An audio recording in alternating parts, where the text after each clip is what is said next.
How do you deal with disrespect or bad attitudes from children during the school day? One of the probably hardest things to approach in homeschooling is discipline and behavioral issues, because you're already at home, you're already mom, but suddenly you're in a classroom setting and your teacher too. And so how do I reckon being a mom and a teacher into my schooling? And the first thing I want to encourage you in is that you can do both. You can be both. It doesn't have to be one or the other. And one of the things that happens a lot is, I think of in a traditional school how kids would line up or they would do this and the teacher would say certain things. And I wouldn't say that we have to follow all those things, but what I do for my boys is I often give them reminders. I remind them that, hey, boys, I just want to remind you that we are now in the classroom. We are not in the home playing. And so that while we're in the classroom, we're going to adhere to these rules. But the other side of the coin of that is where my parenting comes in, and that I want what I'm doing in parenting to be a reflection of where we are everywhere. So I don't want my boys just to act one way in the schoolroom just because mom says, we stepped into the schoolroom, versus how they act all the time. And so I think that's where the two mesh, mom and teacher. And that's that I'll even remind them when we're in the home, like, hey, we're teaching you this, or we're teaching you that you don't, jump on chairs and walk on tables, because we don't jump in chairs and walk on tables anywhere, whether we're at a restaurant or a store or someone else's home. And so that, that would also, when we go into the schoolroom, same thing. We don't get wild just because we suddenly got in the schoolroom. So I think meshing your home and your homeschool life in that is a really neat thing. And it's finding that for your family, but then also knowing that, yes, we are in a classroom and this is our time to focus. And I want to be able to focus so that you can learn best. So one of the reminders I often give our boys is, hey, the better we do right now, the less time it takes later. And a lot of times that's a motivator for them, because they're like, oh, I don't want to be sitting here in the classroom, forever and ever. I want to be able to get out and go play and go run and jump outside and ride my bike. So sometimes that's a motivator. But when times do come when there needs to be discipline or when there's behavioral issues, the best thing I found for myself is either a mommy timeout or the child just needs to leave the classroom for a little bit and go do something else. To kind of reset themselves, So sometimes I might say, you know what, we're going to take a 2-minute break. I want to have you guys run 2 laps around the house to get some energy out, and mom's going to get ready for our next subject. And that kind of gives me a moment to calm myself, change my perspective, help me have a right attitude in teaching them. It gives them a chance to get out some energy and run out some wiggles that maybe we didn't get all out in the morning. Sometimes that looks like we're going to hop up and say Simon Says, and we're going to play a game just to get your energy out. And sometimes it looks like saying, you know what, it seems like you're not really, focusing right now the way I need you to focus in the classroom, and your brothers are trying to focus. So I'm going to have you step out for a little bit. I want you just to go into another room, take a few moments, play, sit on your bed, do whatever it is you need to do. And then I want you to come back and we're going to try again. But I think part of it is catching it when they're young. If you can nip it in the bud when they're like 2 years old, and let's say your 2-year-old is having a bad attitude and being kind of sassy, and it's kind of cute because he's so adorable, you have to ask yourself, is this going to be adorable when he's 15 years old? Am I still going to find this quite as cute to have this little sassy attitude? And if not, you need to nip it right then. So just address it while they're little, and then they become trained to know what your expectations are, what the boundaries are. And kids honestly feel secure with boundaries. So I think a lot of times parents want to be the friend, which comes much later in life. Of course, we're friends with our kids even right now, but at first you're their parent. So at first, when they're very young, you're the authority. So if you can foster that attitude of you are the authority, they are to obey, and they learn that, they actually feel secure and they feel at peace knowing this is their boundaries. This is what is expected of them. And as they grow, it becomes more and more of a friendship, and you become more of a guide and a mentor and counselor and friend than an authoritarian figure, because you've already established the authority in the home. And as they grow older, they take on more independence and they become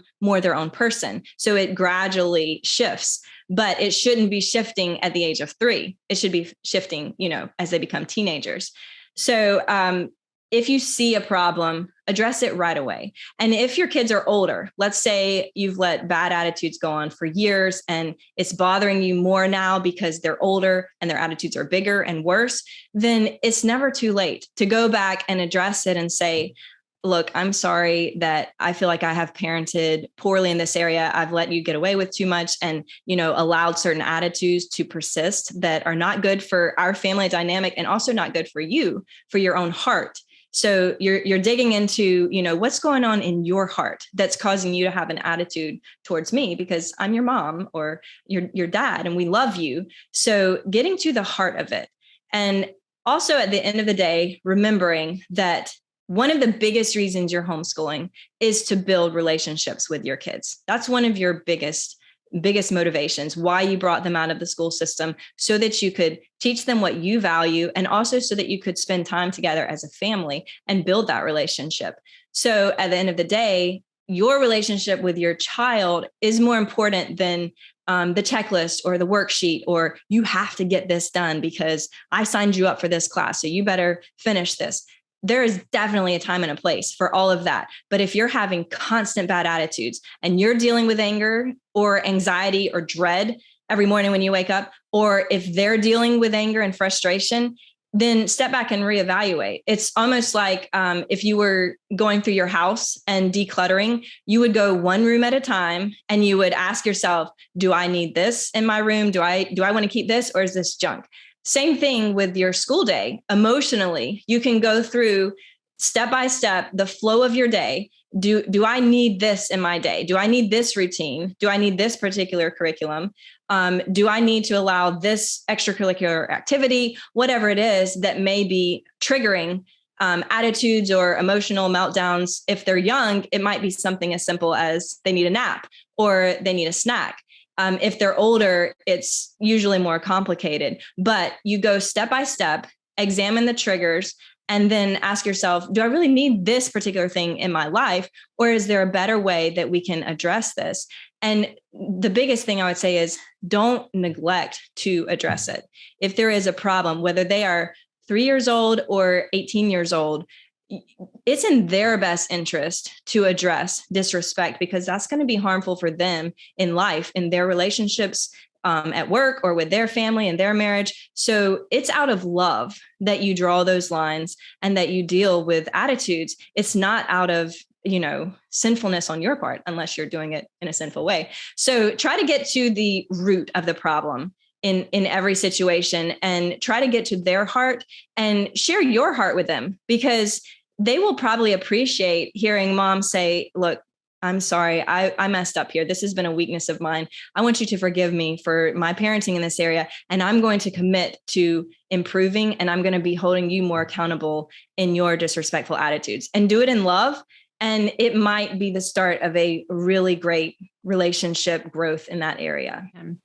I think a lot of their behavior, just like it is for us, comes from a deep spiritual need that hasn't been confronted yet. So that whole sibling rivalry that might be happening at your house, it's sin. It's just sin in all of our kids, right?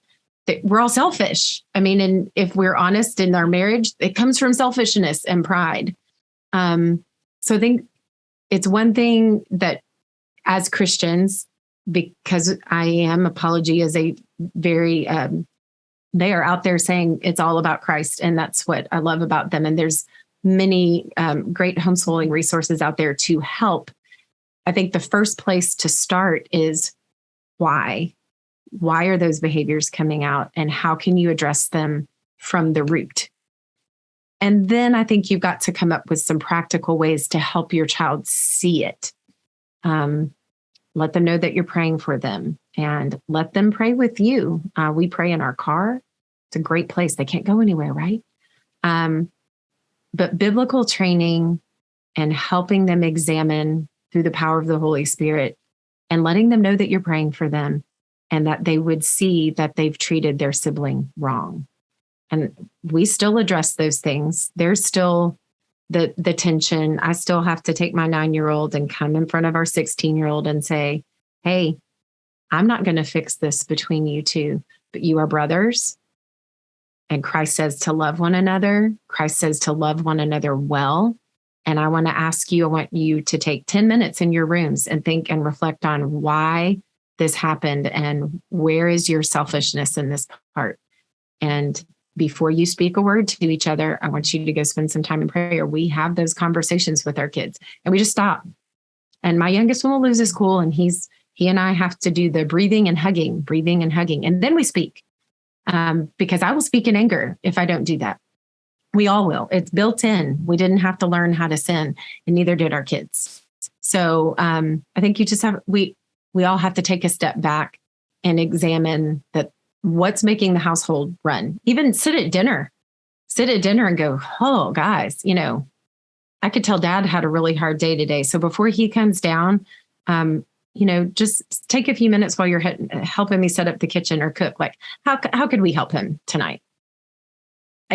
That model of serving and loving one another well, if you're modeling that in your home and letting them know when you fail and you're praying and you're seeking God's face, I think a lot of behavior things will work out.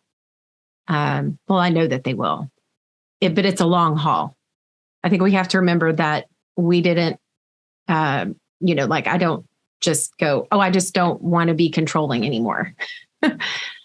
That keeps coming back. So it will happen for your kids too, that they may fight fear. I don't know how many of you are probably going through the bedtime fear, but I do want to tell you that the Lord has released my older two from that, and we walked through it. And they, I know that Jake will too. Like, he's just getting to the end of that and learning to attack that thing, whether that's fear, whether it's an academic struggle. When Lily was falling apart with dyslexia and realizing that she couldn't keep up with the sermon, she couldn't keep up at her tutorial, learning to fight that and not letting the enemy have that in our kids and helping her see what she is good at. So all behavior, I think, can be addressed if we take a step back and see the root cause of all of it and where our kids are emotionally hurting, where they're mentally done. We have kind of adopted the attitude from a very young, from when we first started having kids, that you teach the heart. So we try to deal with disrespect even from a very early age on. So by the time that they're really in high school and junior high, we don't deal with it as much. So it's a lot of parenting hard when they're younger, and then having to deal with it a little bit less when they're older. However, obviously it does come up. Most of the time for us, there's usually a very obvious reason for why we're getting the pushback that we get. So I deal with it differently. If it's my teenager who is being disrespectful or is kind of giving me attitude about a subject, we step away. Everything is off, the distractions are gone, and we just kind of drill down with questions. What is going on? What is causing this response? Why are you feeling so frustrated? And honestly, my response to their answers is going to differ. One day, if their response is just maybe they were not responsible with their time throughout the week and now they're overwhelmed because they have a lot, then, they learn the lesson that way. Well, you did not manage your time well. And so now here we are on Friday and you want to go to, your friend's house, but you have an entire 2 days still of schoolwork that you didn't accomplish. So, and we kind of just assume that everything is a teachable moment. So in that case, we would just be like, you have to get your schoolwork done. And if it's a younger one and they're being disrespectful, a lot of times, sometimes they just need to step out. Go, you need some time away to reset, to get yourself under control. If you can't do it yourself, I'll come in, we will talk it through, but I'm going to finish this subject with this child first. And you're going to have to just kind of be bored sitting over here or in another room until I can come down, talk to you, and figure out, what exactly is happening here. So that's kind of how we tend to do it. We don't really have a set in stone. This action gets this discipline, just because so many things factor into the kids. I mean, as adults, we have a bad day, we respond, but we just know how to respond in a way that's less offensive. Kids just haven't learned that. So we just try to be aware that sometimes they're just little sinners and they need to be instructed and disciplined. And sometimes there's bigger, hard issues. So we try to, hit those questions, I guess, in terms of how, depending on the answers to those questions, that's how we choose the discipline that we enforce.